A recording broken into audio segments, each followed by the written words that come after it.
करके माँ को ले गए बैठाए और माँ कौशल्या के गोदी में सर रख करके आज भरत जी बहुत रोए। कहे कहे माँ मुझे भैया की याद आ रही है। भरत जी ने कहा माँ जब जब याद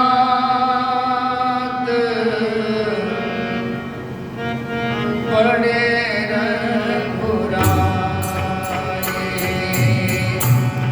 जब जब याद पड़े प्राण निकलना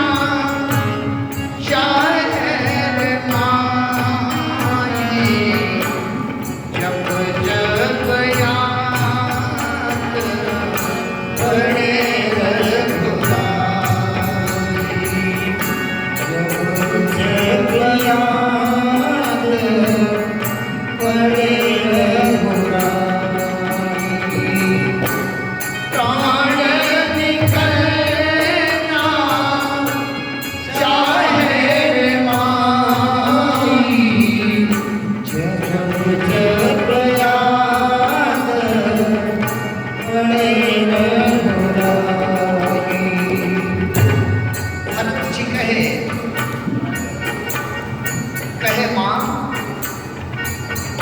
भैया वन में कैसे होंगे? आसमान से सूर्य भगवान की धूप इतनी तेज और धूप से पूरी पृथ्वी जल रही होगी। कैसे होंगे भैया मेरे तपती धरा और चलती धूप में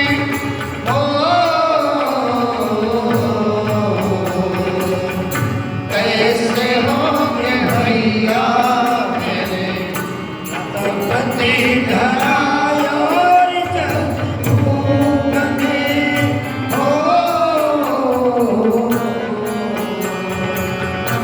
कंकरी निगाहें नंगे पाँव भागी होगी किस रूप में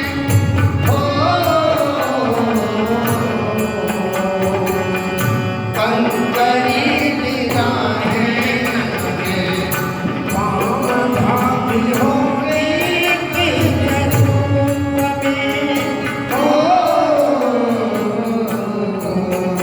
भरत जी कहे माँ दूसरे के दर्द को दूसरा नहीं समझ सकता। कोई न समझे कोई न समझे कोई न समझे पीर पराई जब जब याद पड़े रघुराई जब जब याद पड़े रघुराई प्राण निकलना चाहे माई जब जब याद पड़े रघुराई जब जब याद पड़े रघुराई। भरत जी कहे माँ मेरे कारण घर में इतना बड़ा उत्पात हुआ।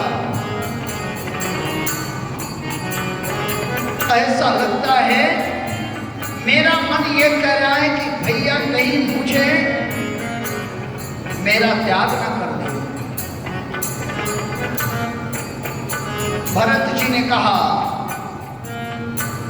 डर लगता है भैया फिर ना कभी अपनाएंगे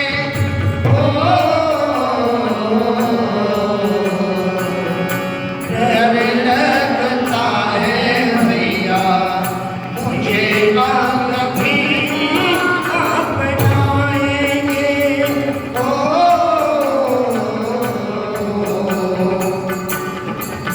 भरत भरत जी ने कहा अपने हृदय का शीशा कैसे हम निकाले कर दिखाएंगे।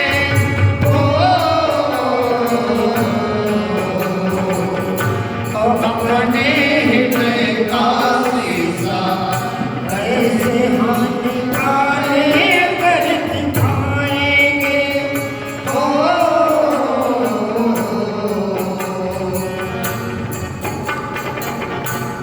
अपने हृदय का शीशा कैसे हम निकाले कर दिखाएंगे।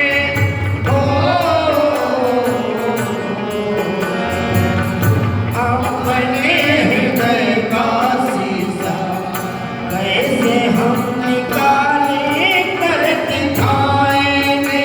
भरत जी ने कहे माँ अगर भैया मुझे दोषी समझ लिए तो मुझे अपनाएंगे कभी नहीं, और जब अपनाएंगे नहीं तो भैया से दूरी हम सह नहीं पाएंगे। कैसे सहेंगे,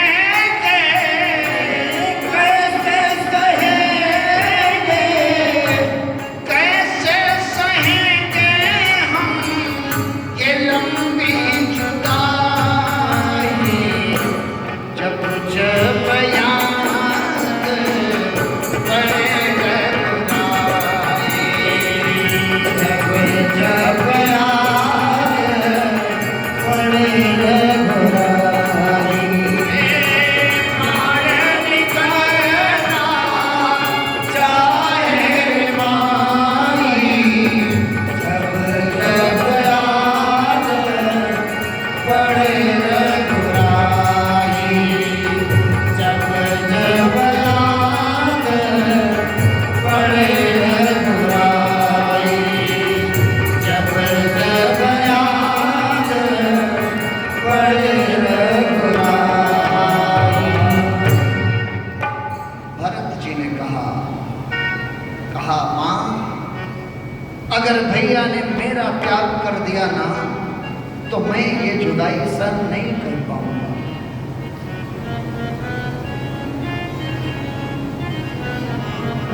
भरत जी ने कहा माँ आप सोच रही होगी कि भरत का इसमें हाथ है, तो मैं आपको बताना चाहता हूं माँ कि भैया के वन भेजने में मेरा तनिक भी हाथ नहीं है। भरत जी ने कहा माँ अगर भैया के वन भेजने में मेरा तनिक भी हाथ हो तो जो 28 पाप होते हैं, 28 प्रकार के नर्क होते हैं, उन नर्कों में हमें सजा मिलेगी। भरत जी ने कहा माँ जो पाप माता पिता की हत्या करने से लगता है वो पाप मैं सहने के लिए तैयार हूं, अगर भैया के बन जाने में मेरा तनिक भी हाथ हो। जो पाप गुरु की हत्या करने से लगता है अगर भैया के बन जाने में तनिक भी मेरा हाथ हो तो मैं वो पाप सहने के लिए तैयार हूं। गर्भ में पल रहे बालक की हत्या करने से जो पाप लगता है भैया के बन जाने में मेरा तनिक भी हाथ हो तो वो पाप मैं सहने के लिए तैयार हूं। जो पाप गौ की हत्या करने से लगता है वो पाप मैं सहने के लिए तैयार हूं, अगर भैया के बन जाने में मेरा तनिक भी हो। 28 प्रकार के नरक बताए, 28 प्रकार के पाप हैं। कौशल्या मैया सुनती रही कही भरत संभव है जिस सूर्य के आने से अंधेरा समाप्त हो जाता है वो अंधेरा एक दिन सूर्य को निगल जाए, ये संभव है, ये कभी ना कभी हो सकता है। संभव है जल से बाहर निकालने के बाद मछली कुछ दिनों तक जिंदा रह जाए, ये भी संभव है।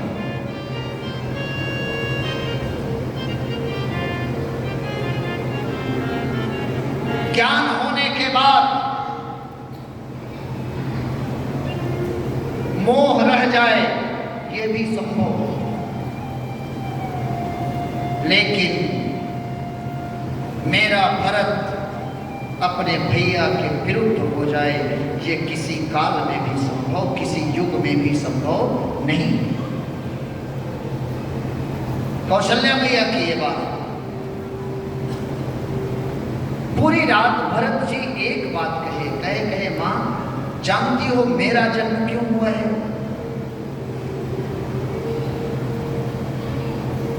मेरा जन्म भैया को वन भेजने के लिए हुआ है। मोर जन्म रघुबर बन लागी, मेरा जन्म ही भैया को वन भेजने के लिए हुआ है। रात बीती, प्रातः काल गुरुदेव आए, ज्ञान उपदेश दिए, कहे पुत्र भरत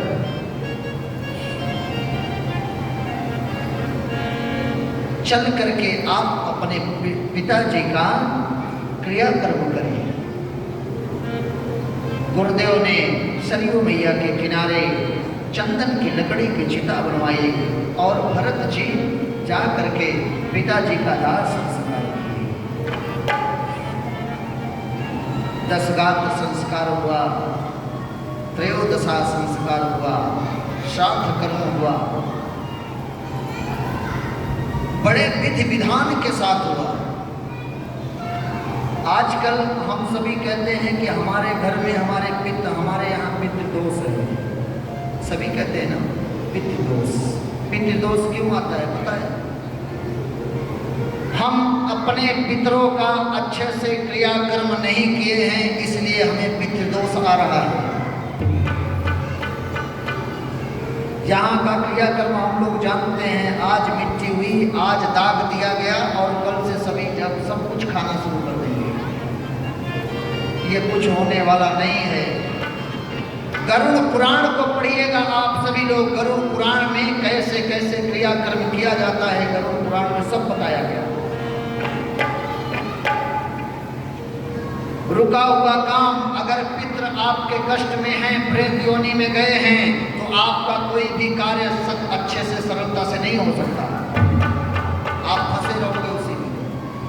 जीवन भर पैसा इकट्ठा करते रहोगे, एक तरफ इकट्ठा होगा दूसरी तरफ चला जाएगा। पितरों का क्रियाकर्म अच्छे से किया जाए। प्रेत योनि में जाने के बाद जीव बहुत कष्ट भोगता है, और जब वो कष्ट पाएगा तो कष्ट देगा किसको? अपने परिवार को ही देगा। इसलिए पितरों का क्रियाकर्म अच्छे से किया जाए। भरत जी ने जिस प्रकार से अपने पिताजी का क्रियाकर्म किया, 1 लाख मुख से वर्णन नहीं किया जा सकता। पितुहित भरत कीन जस करनी, सो मुख लाख जाई नहीं भरनी। 1 लाख मुख से एक साथ वर्णन किया जाए तो भी उसको पूरा नहीं हो सकता, नहीं वर्णन किया जा सकता। भरत जी ने ऐसे किया। पिताजी का क्रियाकर्म करने के बाद कुछ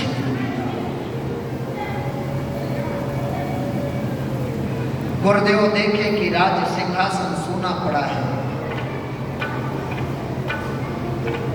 भरत जी, शत्रुघ्न जी, समस्त जितने भी महामंत्री मंत्री थे, सेनापति थे, सभी को सभा में बुलाए गुरुदेव और सभा में बुला करके बैठे।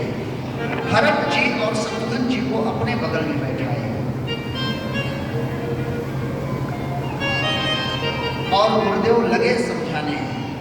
कहे भरत, ब्रह्मा जी ने मनुष्य को बनाया, बना करके मनुष्य के हाथ में सब कुछ दे दिया, लेकिन ब्रह्मा जी ने 6 चीज अपने पास मनुष्य की रखी। उस पर मनुष्य का कोई अधिकार नहीं। कौन सी 6 चीजें? कहे हानि लाभ जीवन मरण, यस अपयस विधि। कौन सी छह चीज?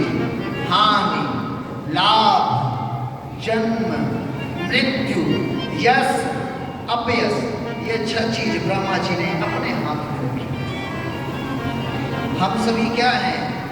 हम सभी घोड़े हैं। और घोड़े को कब्जे में कौन रख रहा है? ब्रह्मा जी ऊपर बैठे लगाम खींचते हैं, हम सही रास्ते पर आते हैं। उड़ लो जितना उड़ना है। जिस दिन हम चाहेंगे ना, उस दिन तुरंत लगाम खींचे और खींच के लेके गए।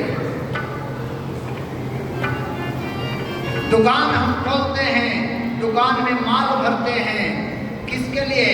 लाभ के लिए। अगर कस्टमर नहीं आए, माल एक्सपायर हो गया, फिर हानि हो गई। ये हानि लाभ किसके हाथ में है? ब्रह्मा जी के हाथ में।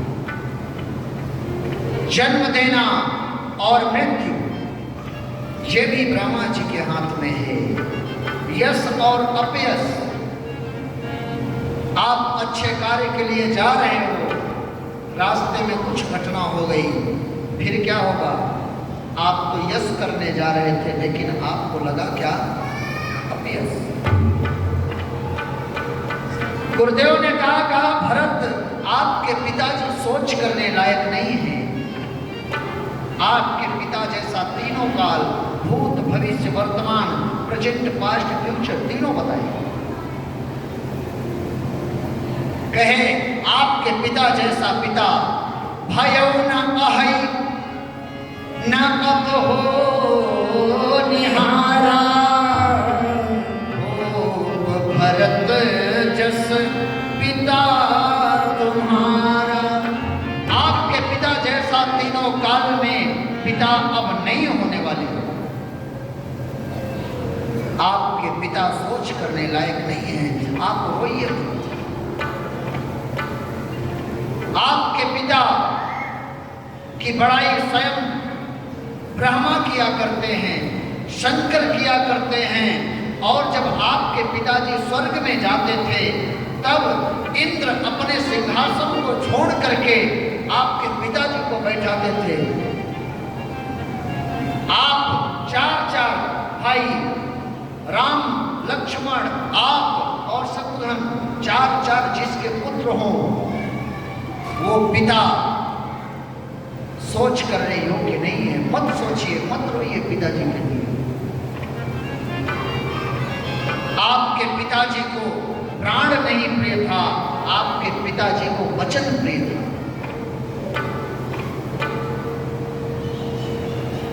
आपके पिताजी को वचन प्रिय था, और वचन प्रिय होने के नाते आपके बड़े भैया एक वचन मान करके वन चले गए, दूसरा वचन मान करके आप अयोध्या के राज सिंहासन पर बैठ गए। गुरुदेव इतनी बात कहने के लिए इतनी लंबी चौड़ी भूमिका बनाए थे, क्या आप अयोध्या के राज सिंहासन पर बैठ? भरत जी जैसे इस बात को सुने ना, अयोध्या के राज सिंहासन पर बैठ जाइए, भरत जी लगे होंगे। सुमंत जी ने कहा कि भरत, आप अयोध्या के राज सिंहासन पर बैठ जाइए, बन जाइए राजा। कौशल्या मैया बैठी थी।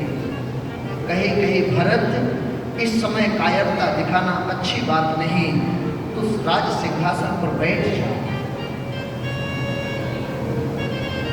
अगर तुम अयोध्या के राज सिंहासन पर बैठ जाओगे तो तुम्हारे भैया को खुशी होगी, वन में रहकर के वो खुश हो जाएंगे।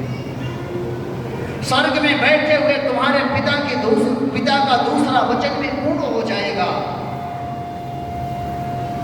अयोध्या के राज सिंहासन पर बैठो। कौशल्या मैया की बात सुन करके भरत जी अब और तेज होने लगे।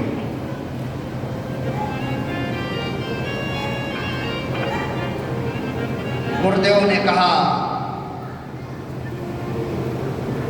कहा कि भरत बैठो अयोध्या के राज सिंहासन।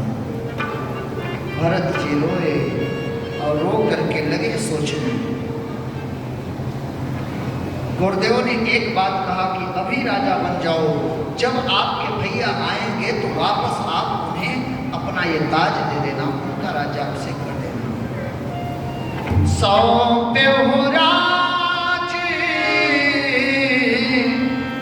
राम के आए, सेवा करे हो स्नेह सुहाए। अभी राजा बनिए और जब राम जी 14 वर्ष बाद आएंगे तो उन्हें आप राजा बना देना। देखिए यहाँ एक सूत्र बताया आपको, कहने वाला अपने मन से बात कहता है और समझने वाला अपने मति के अनुसार उस बात को समझ करके उसका उत्तर निकालता है।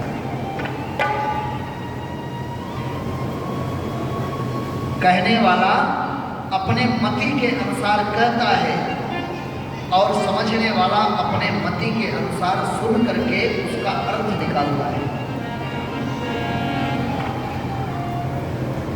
गुरुदेव ने कहा सौंप्यहु राज राम के आए। भरत जी ने सुना क्या कि सौंप्यहु राज राम के जाए। राम जी बन चले गए, उसके बाद आपको वन सौंप ये राजगद्दी सौंपी गई।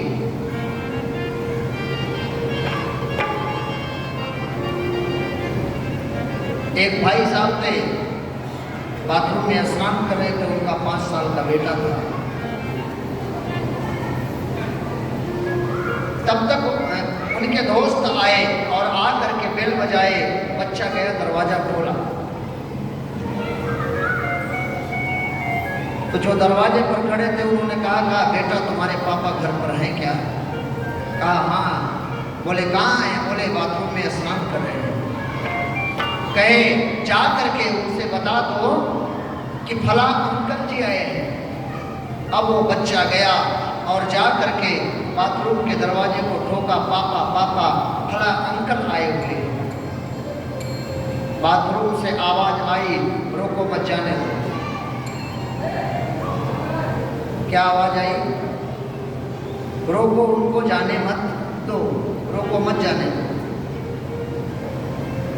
लेकिन बच्चा को क्या सुनाई पड़ा? रोको मत जाने दो। शब्द वही है ना? रोको मत जाने दो। बच्चा जा करके दरवाजे पर अंकल जी से कहा कि पापा ने बोला है कि आपको रोकना नहीं, आप जाओ। पापा क्या बोले थे कि रोको उनको जाने मत दो। शब्द उतना ही है, लेकिन कहने वाला अपने मति के अनुसार कहता है और समझने वाला अपने मति के अनुसार समझ करके उसका उत्तर निकाल देता है। भरत जी ने भी वही किया।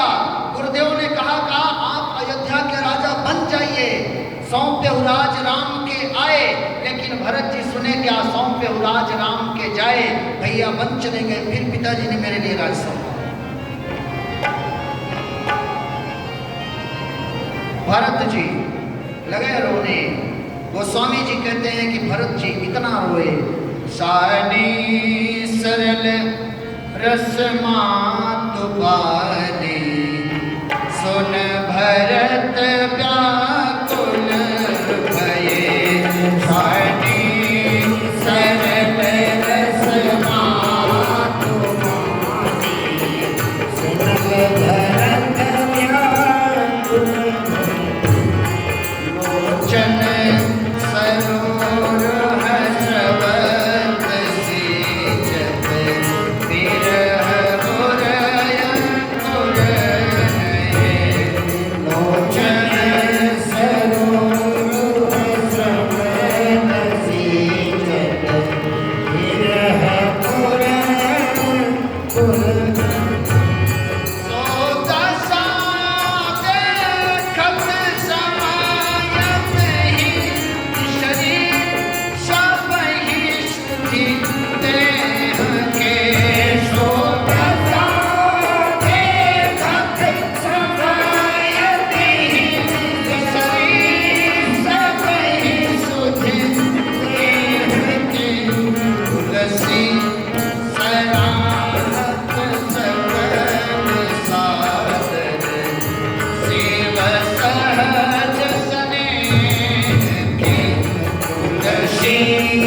सराहत सकल सागर शिव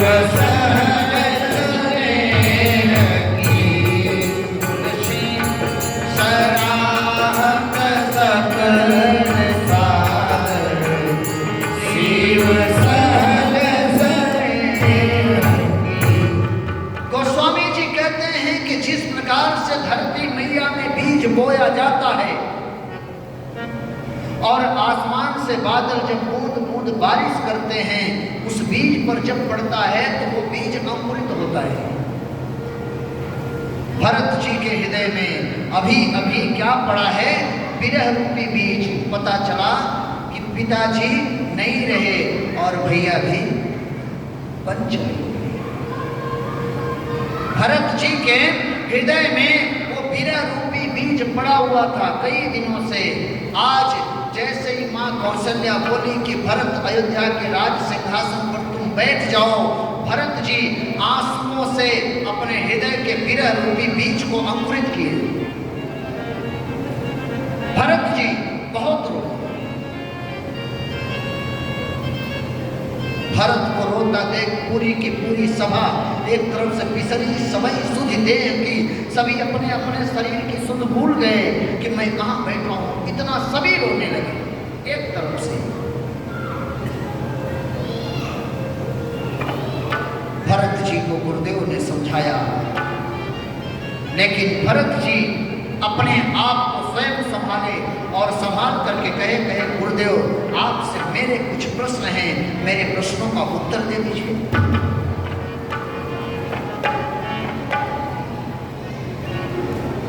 भरत जी ने कहा गुरुदेव शरीर खूब सुंदर हो और शरीर पर एक भी कपड़ा ना रहे और पूरे शरीर को गहने से लाद दिया जाए, सोने और चांदी से, वो शरीर कैसी लगेगी? बताइए, आप लोग भी बताइए, वो शरीर सुंदर लगेगी क्या?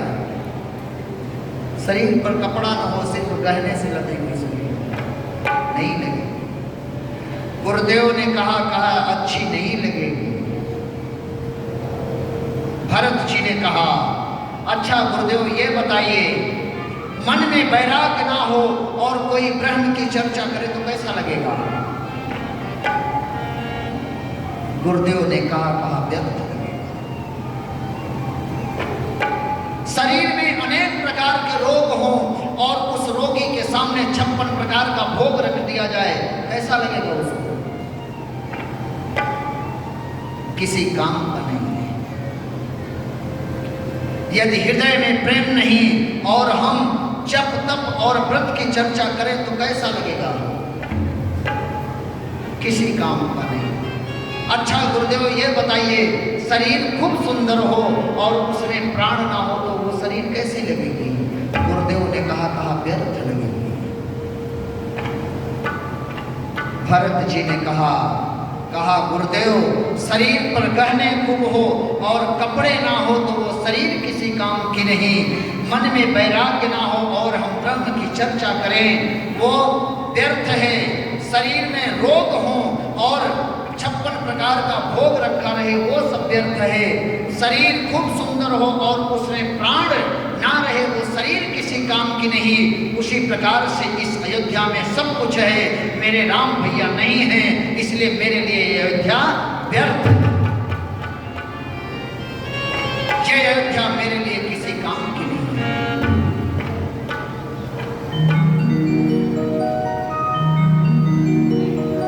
भरत जी कहे गुरुदेव आपने पिताजी से एक बात बताया था कि राम जी जीव नहीं, राम जी ब्रह्म स्वयं साक्षात नारायण है। आपने पिताजी से बताया था और राम जी की भक्ति के बिना ये हृदय की जन्म समाप्त होने वाली नहीं है।